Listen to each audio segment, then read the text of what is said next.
Anime. हमें लगता है कि क्रिएटर ने इसको इमेजिनेशन करके बनाया होगा या बस इसमें हीरोइज्म डाल दिया, पर कभी कभी ये दुनिया इतनी अंधेरी हो जाती है कि हमारी सोच भी वहां तक नहीं पहुंच पाती। कुछ कैरेक्टर हमें हमेशा के लिए याद रह जाते हैं, जैसे कि तुम्हें अपने फेवरेट एनीमे के कैरेक्टर याद होंगे। और ये कैरेक्टर इसलिए याद नहीं रहते कि वो महान थे, बल्कि इसलिए याद रहते हैं क्योंकि उनका अंत इतना भयानक होता है कि देखने वाले की रूह भी कांप सकती है। तो आज मैं तुम्हें ऐसे 3 कैरेक्टर के बारे में बताने वाला हूँ जिनकी मौत इतनी दर्दनाक हुई एनीमे में, जो तुम्हें सुनने के बाद थोड़ा सा एकदम अलग फील करवा देगी। ओके, एक अजीब सी एलिवेटर, बच्चे रो रहे हैं और अचानक एक मासूम बच्चा एक पिघलते हुए मांस के लोथड़े में बदल गया। जब हम ब्रूटैलिटी की बात करते हैं तो सिर्फ खून खराबा काफी नहीं होता है। कभी कभी सबसे बड़ी ब्रूटैलिटी वो होती है जब मौत ही आपसे छीन ली जाए। मेड इन अभ्यास की मिटी इसका सबसे बड़ा और सबसे दर्दनाक उदाहरण हो सकता है। तो मिटी एक मासूम लड़की थी जिसे अभ्यास की गहराइयों में एक एक्सपेरिमेंट के लिए भेजा जाता है। उसे एक एलिवेटर में बंद करके नीचे से ऊपर लाया गया, जिससे उसे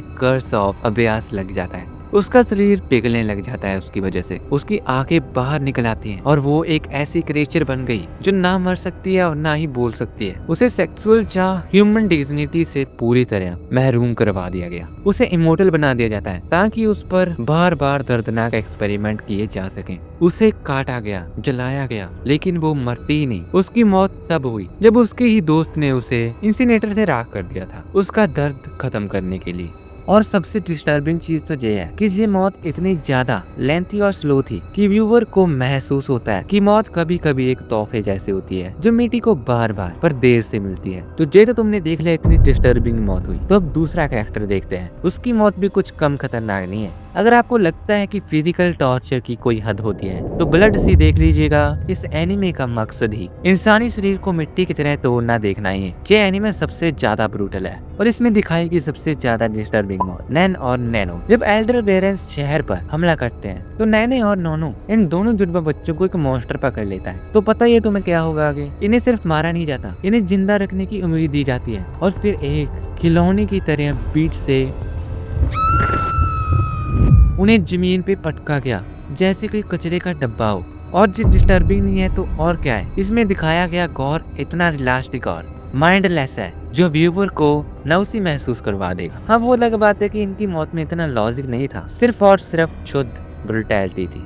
सीन छोटा था पर ब्रूटैलिटी की हद पार कर जाता। तो अगला कैरेक्टर देखते हैं। तो इसमें सबसे ज्यादा डर डीमन से नहीं लगता है बल्कि उस भीड़ से लगता है। तुम बताओ, अगर तुम एनीमे में जाते हो तो तुम्हारे सामने डीमन आ जाता है तो क्या तुम उससे डरोगे?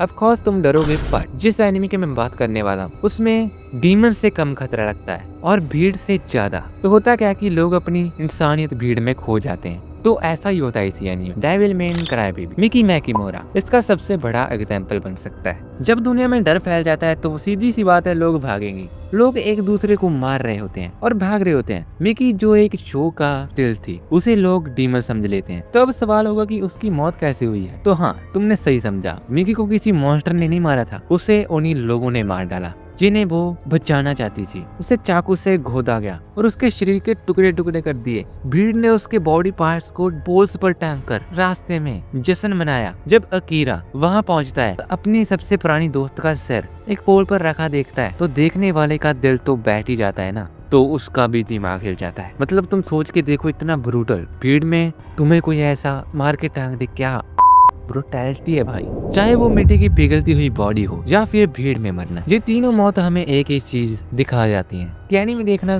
बच्चों का खेल नहीं है। ये इंसानी फितरत का उस अंधेरे कोने को दिखा जाता है कभी कभी, जहाँ फिजिकल टॉर्चर और मोब मेंटालिटी किसी भी जिंदगी को एक जहन्नुम बना सकती है। तो एंड में कमेंट करके बताओ तुम्हें किसकी मौत सबसे ज्यादा डिस्टर्बिंग लगी। बाकी अगर वीडियो तुम्हें अच्छी लगी तो एक लाइक कर देना। बाकी मिलते हैं अगली ऐसी डिस्टर्बिंग वीडियो के साथ, तब तक के लिए बाय बाय।